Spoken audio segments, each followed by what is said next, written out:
Powered by the Inside the Birds podcast. Now, live from inside the Matt Black Kia Studios. It's Football at 4. Football at 4 is powered by the Inside the Birds podcast. It's brought to you by East Coast Roofing, Siding, Windows, serving all of South Jersey. If you call, they'll show up online, eastcoastroofing.com. I'm Mike Gill.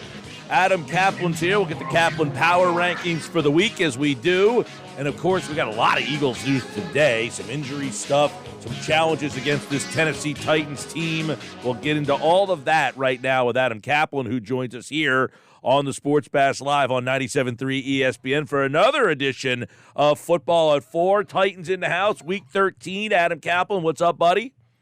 Good to talk to you, my friend. Eagles injury report just came out. We could just go over that quickly. Chauncey Gardner-Johnson, of course, not practicing with his lacerated kidney. The good news is that Devontae Smith was out there. He has a groin injury, so that's new. Patrick Johnson with the ankle.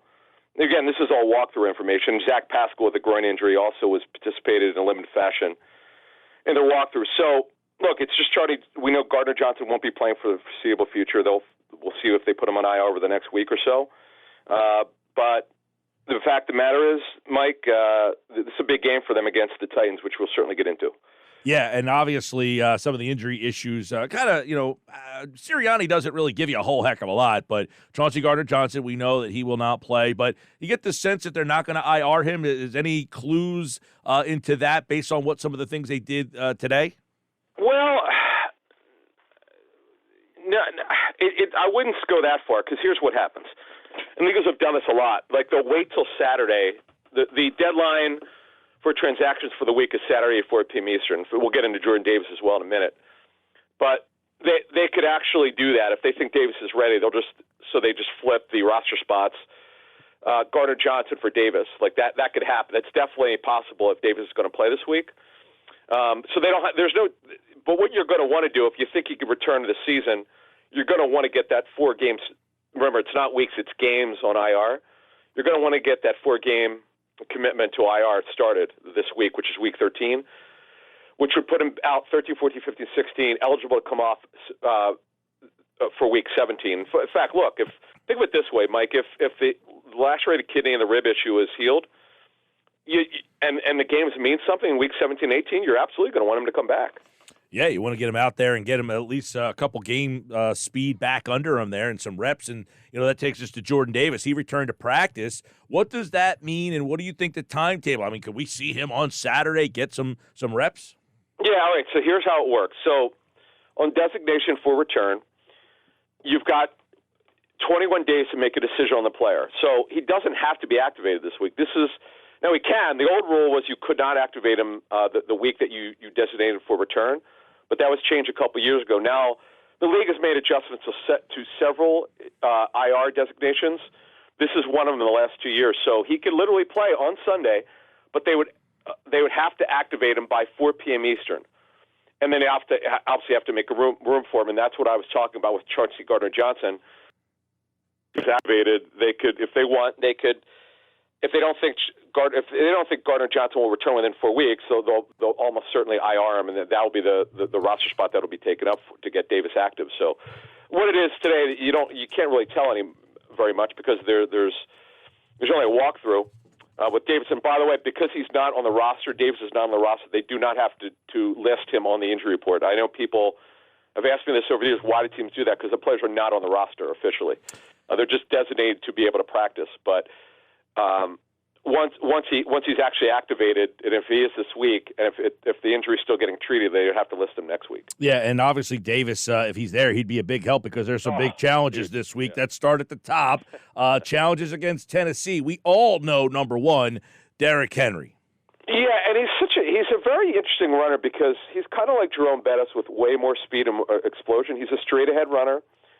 If he gets started, he's almost impossible to stop, Mike. He's one of these rare tall running backs at 6'2", incredible straight line speed. And what you want him to do is you want to get him turned sideways. He's not the elusive guy that's shifty, and if you get him turned around, he can make a spin move. He can't do that.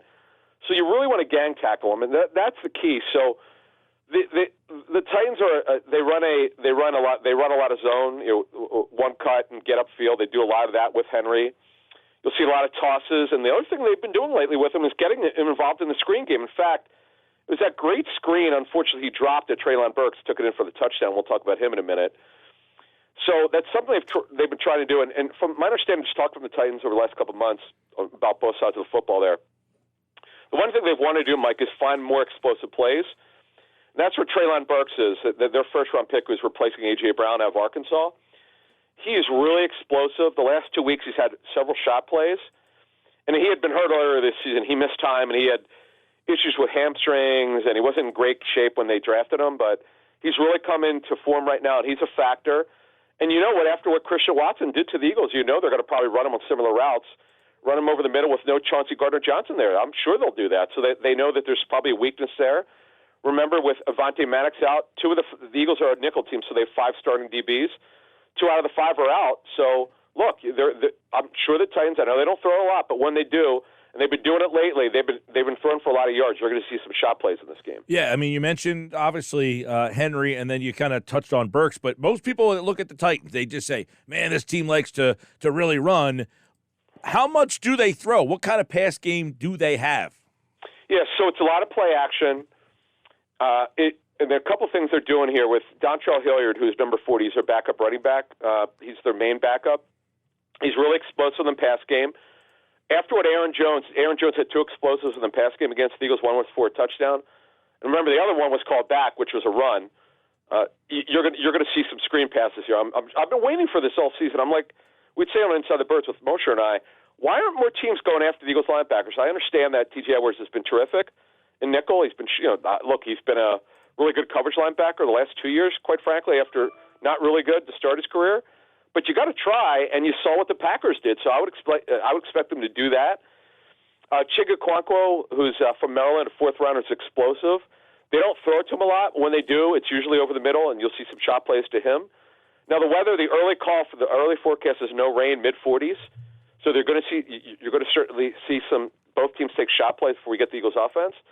So, look, there are plays to be made here. And the Titans, who are really challenged passing game-wise earlier in the season, they've certainly been more aggressive lately. Well, and, of course, if you watch the Titans play when Tannehill was out, they barely threw at all. I mean, exactly. Their pass offense was just absolutely non-existent. With Tannehill back, they are a little bit more apt to throw the ball. So let's just not look at this team as strictly a team against the run. But you mentioned the defense. So let's take a look at the Titans on that side of the ball and where Philadelphia can possibly find some plays. One of the best defensive fronts in the National Football League. It's really hard to run against them. Jeffrey Simmons is probably, if you and I were ranking like 64 defensive tackles in the league, he's either 2 or 3. Aaron Donald, unfortunately, is hurt with a high ankle sprain, but he's number 1.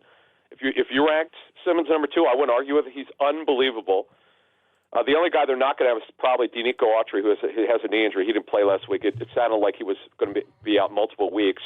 But their front is great. They tackle really well. They play low-scoring games. They love to play close to the vest, power running, deep passing, really good front, improved secondary, good safety play. Kevin Byard's a stud, who, by the way, I think he said his family grew up as Eagles fans or something like that, which I thought was interesting. So really well-coached defense. Good. The offense is really coming on. Since he played them really, really well, they took Henry. 3 out of his last 4 games really hasn't done much. But they play to their defense of the running game. They're an old-school team. Mike Vrabel wants this as defensive head coach, and you're going to understand that with Derrick Henry being the starting running back. Yeah, so last week the Eagles ran for, 340 yards. Is that something, do they follow a similar formula this week? Is this a game where you expect them to, hey, you know what, our offensive line, let's run the ball, or are they going to have to throw the ball to try to win this game? It's really interesting. I said this on a pregame show. I said I believe the Eagles are going to come out running. Now, I had no idea what was going to happen in terms of the volume and the success, but they'll probably, if they can protect well, they'll probably throw a little bit more. Why? Because it's going to be hard to run against them. It's I think 6 games now that Hurts has not thrown more than 28 times. A lot of it is because they've gotten 2 big leads or they've gotten a lead in the third quarter and they took the air out of the football. So it's going to be hard. Moshe and I were both wrong. We were right that we thought the game would be close against the Packers, but we were wrong that we thought it'd be a low-scoring game, and obviously not so. In fact, the over-under went over early in the third quarter, But I just being on the way that the Titans play, they've only had like 2 games where the total was high. It's going to be low, and it's going to be close to the vest. It's going to be a low-scoring game. And I do believe the Eagles will find a way to win this one. But I'll tell you what, the Titans are one of the most resilient teams. Remember, they started off 0-2. They got smoked. I mean, smoked at Buffalo in a Monday night game, and they turned their season around. And they've done this many times under Mike Vrabel. Before we get to this week's power rankings, which we love this time of the year, of course, you mentioned how many times the Eagles, or not how many times, but how effectively they ran. Was that game plan or that the flow of the game? Like, hey, you know what? They can't stop us. Let's keep running. Or did they come into that game saying, you know what? We want to try to run the ball 50 times. I doubt that number is the number they came up with. But, hey, 40s, we want to throw the ball. I mean, they ended up 49 rushes, 17 from Hurts. But was that game plan, hey, let's get 30, 35 rushes tonight? Or was that just, hey, they're not stopping us? A little inside football talk here, Mike. What I think happens, because Steichen is Steichen on the field? Or I guess he's on the field. I think, yes, he's on the field. So what happens is on the Microsoft Surface and also their coaches upstairs, they could see the gaps. The gaps were significantly big, and also how poorly the Packers were tackling. I believe in analytically, you always come out throwing. There's some times where you just have to stay with it because their tackling was so bad, and the room there to run the ball was so big. I just think we said coming in that the one thing you could absolutely do against the Packers is run the football. They're a bottom 10 run stopping team, and obviously they look like the worst running team we've ever seen, and that they stay with it. No, I just think they saw it. They did a good job of advanced scouting, and they stuck with it. That's the way I see it. Okay, Adam Caplan, football at 4. Let's get into this week's Inside the Birds power rankings. The Caplan Power Rankings has the Chiefs at number 1. They were number 1 last week. I want to ask you about the Chiefs because we hear this a lot about the Eagles. Well, they haven't beaten anybody. The Chiefs' wins are against the Cardinals, the Chargers, Tampa Bay, the Raiders. They beat the 49ers a couple of weeks ago. That's a good team. The Titans, the Jaguars, the Chargers, and the Rams. Would you say I'm impressed with their schedule? Well, not great. It's kind of like the Eagles' schedule. They've played the right teams at the right time. The Eagles played the Cowboys without Prescott. But you know what? And I know it was early. The Eagles absolutely handled Minnesota. You can only play the teams that you're up against here. But the Chiefs are the most complete team in the National Football League. Their special teams, to say the least, are way better than the Eagles. It's not close in all 3 phases. Obviously, both quarterbacks. To me, I vote in 2 polls. I would go Mahomes 1, Hurts 2. How great would it be? I might as well just put this out there because it certainly could happen. How great would it be if the Eagles play the Chiefs in the Super Bowl? I think Philadelphia would explode. Can you imagine if going up against Andy Reid and there are a lot of and Brett Veach, their GM, who started here and played at University of Delaware, and so many Mark Donovan, who's their president, was here with Joe Banner in that front office. It would be really incredible if that happened, but. Look, they're number 1 easily because they're the best team. Eagles are 1A. I have them at number 2. And it's been kind of like that for several weeks. It's always about not just now, how you see them over the course of the season. Cowboys at 3, where they were last week. The Vikings at 4, where they were last week. That was a good win over the Patriots, though you could throw against the Vikings. I don't think we'll ever have the Vikings over 4 because their secondary is bad. The Bills at 5. They find ways to win. They're not playing great, but they're finding ways to win. The Dolphins at 6 for the second straight week. Their offense is almost unstoppable. We moved the Niners from 8 to 7. They are going to give the Eagles the most problems, not the Cowboys, not the Vikings. They will give the Eagles the most problems. The Bengals, we moved them up 4 spots. They're playing great defense. I'll tell you what, their defense. They got DJ Reader back, one of their starting D tackles. Their secondary is a little problematic at corner, but they're playing great football. We moved the Ravens from 7 to 9. They had a bad loss to the Jaguars, tough loss. We moved the Titans down 1 for the loss to the Bengals. They're at 10. We got to move the Commandos up, man. How about the NFC least, huh? How about the NFC least? We're moving for 14. Hey, listen, Adam, I do a thing called Who's In, Who's Out every Tuesday. I have all 4 teams making it. I can't, Mike, I can't believe it. I just can't believe it. Why? Now, because of the Rams, who have no chance, their whole team is out, and they're basically, it's like a MASH unit. It's like unbelievable what's going on right now. I can't believe it. Now the Giants are starting to fade. Now I think the Seahawks are probably going to get that last spot.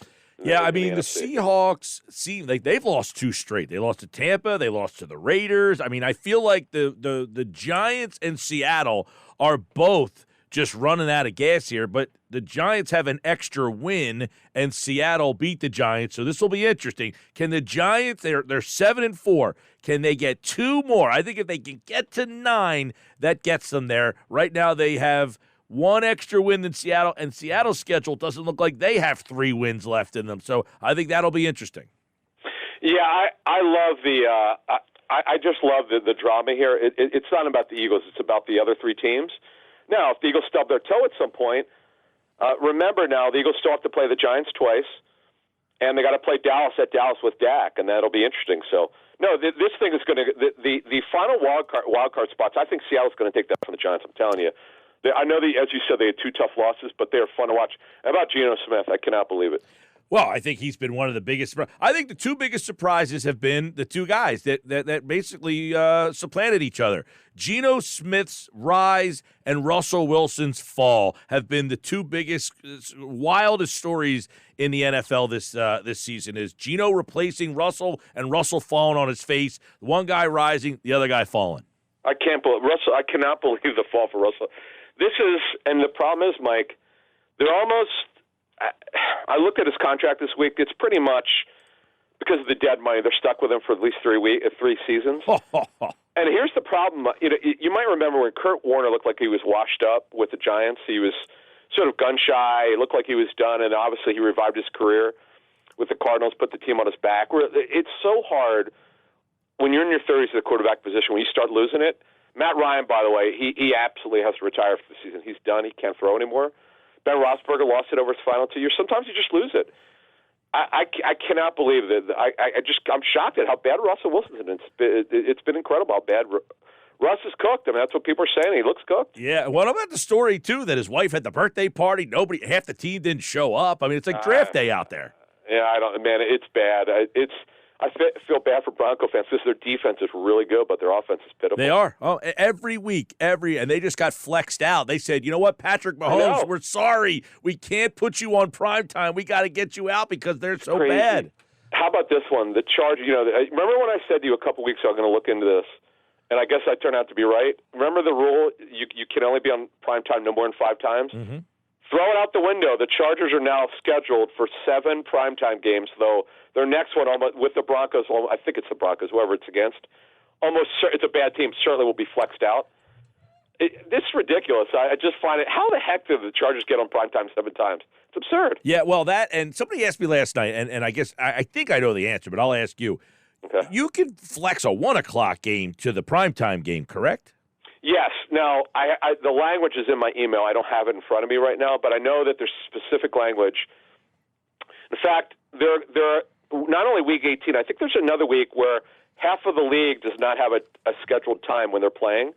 It's really interesting. I've not seen it quite this dramatic that the league is doing this, but it's all about putting great matchups. So the league, the NFL, and by the way, the networks. Next year, Monday night games and Thursday night games, or at least Monday. No, not Thursday night. Next year, ESPN can flex a Monday night game too. They need to because some of those games are absolute dogs. Oh, yeah. Unbelievable. Starting next year, they'll be able to flex Monday night football games. I did read that as well, but because there were some people that were wondering whether the Eagles-Giants would be the one that got flexed into that Sunday night game next week.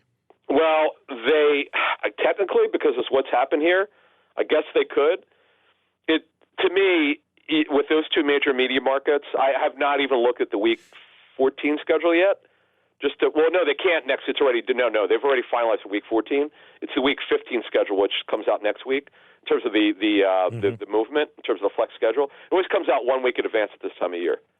Yeah, because the Eagles-Giants game that is next week, that's the one that got flexed out. They're putting Miami and the Chargers into that game, and they could have taken the Giants-Eagles. And then somebody tweeted at me, they can't move 1 o'clock games. And I said, I think they can. I have to look into that. Again, I don't have the language. The league sent me the language a couple weeks ago, and I haven't looked at it. Because I'm doing like 50 things every day. Yeah. I just haven't looked at it, but I have a bad feeling because those of us who cover the NFL for a living, I cannot stand night games. It sucks. We love football, but it just kind of knocks you out the next day. So, but it's all good. Fans love it, so it's all well, good. and I would say this, and you talked about, and I know we got to get rolling here, but Yep. you talked about 5 primetime games. Maybe that's in your original schedule. Maybe you can be flexed into more. Well, no, that's what happened here with the Chargers. No, the maximum was 5 games. That was the language. I've seen that before. Yeah. I don't know what happened this year. Look, it's good. Remember the cross-flexing with the networks now, which has been going on for about 4 or 5 years? Mm-hmm. That was unheard of when you and I were kids. It was always CBS. Yeah. CBS has the AFC. The Fox has NFC. Well, not the last 4 to 5 years. They have this cross-flex. It's when they mix them up like a couple games per week. They change networks. Well, it's funny you say that because I'm looking at Christmas Eve because Philly plays Dallas at 4:25 on Fox. Washington plays San Francisco at 4 o'clock on CBS. On CBS, I hate that. Actually, I shouldn't say I hate it. It's just too weird. It's just a little weird. Now that would not be because the Sunday night game that week is not NBC. That is a Saturday night. It's weird because it's Christmas, so it's a little different. They're having half the league is playing on Saturday. I think there's like 6 or 7 games. There's 3 games on Christmas Sunday.